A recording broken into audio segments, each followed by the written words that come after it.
This story starts out with me and my girlfriend.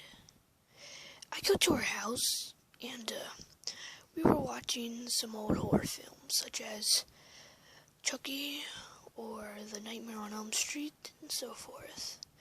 We were halfway through Chucky and we were getting sort of bored after all these newer movies, older movies. They didn't seem to scare us anymore.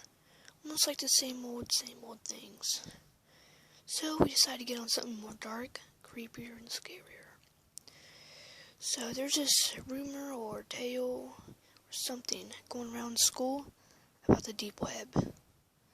It consists of using Tor, hidden web key, and a small little password you have to type in.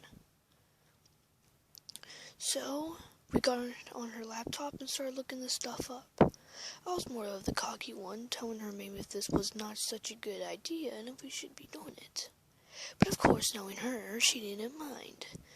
She got on there, and just like she was a pro or something like that, started looking around. She got on this website, New Movies for Rent, and it was more like horror movies. So she got on there, and she thought it was going to be some kind of scary movies, but we never heard of any of these. There was this one movie called The Visiting. I got on my phone and looked up as many things about this tale or movie. I found nothing on it, absolutely nothing. There's no movie called The Visiting. Well, if I don't know anything.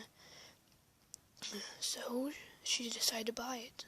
We just thought it would be like a deep web horror film or just something a little bit personal. So she went ahead and ordered it. 2 days later, we were sitting on the couch watching same old horror films when she bring up the conversation about the deep web. Well, when she ordered it, she said my expression was really funny, seeing myself get so afraid buying something off the deep web. After a while, I started to think I was overreacting. 10 minutes after that conversation, we heard a loud smack at the door, like 2 or 3 people screaming, "Open up, open up." We got scared and we had no idea what to do. My girlfriend, being the semi-brave one, went up to the door and looked through the peephole. There was a person in a very weird mask. Somebody smiling, and seemed to be blood coming down from that smile. We didn't know if it was just a little decoration for the mask, make it horror, or if it was real. But we had time to think about that. So she quickly found the floor, started to scream. I went over to her and told her what was happening. She was just pointing at the peephole. I looked out there and I saw people smacking the door with a baseball bat. I quickly grabbed her and ran upstairs. I hurried up and unlocked the door and waited. We had no idea what to do. She kept on trying to brainstorm ideas, trying to think of a way to get out.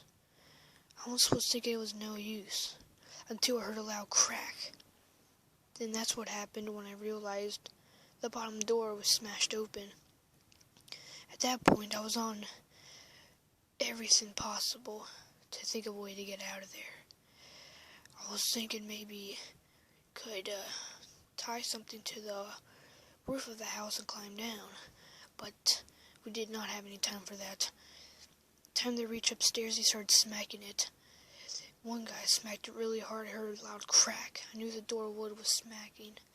I quickly grabbed my girlfriend and told her to jump out the window. It was about 7 feet and she was really scared of heights, but in this situation she didn't mind.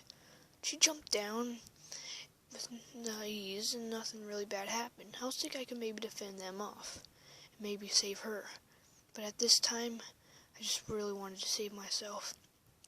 One more smack made by the guy with the baseball bat, and you could see the baseball bat inside of the door. I quickly jumped out the window, and I landed on my ankle. It was sprained, but at that time, it didn't matter to me. I quickly jumped over my gate and ran after my girlfriend. She was sort of jogging a little bit, but I told her to hurry up and sprint because they were coming soon. We quickly made it through the forest next to my house, and it was about 2 miles. I fell to the ground, breathing for air. I was so out of breath I was about to throw up. That's when she made the phone call to the cops, panting and panting. Later on, about 5 minutes, which felt like an hour, you could hear signs way off in the distance. We slowly jogged and walked back. Later on, we were greeted by a sheriff. They said, judging on the website that we checked out and everything else, they said that there was some kind of people trying to find victims to become their sex doll. And at that time, then what happened was, she fell to the ground and she started to cry.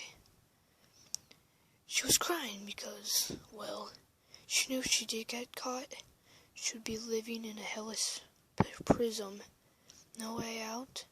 Every day, possibly even tortured and being raped by possibly even a dozen men. And then we thought back to this website and we then realized something.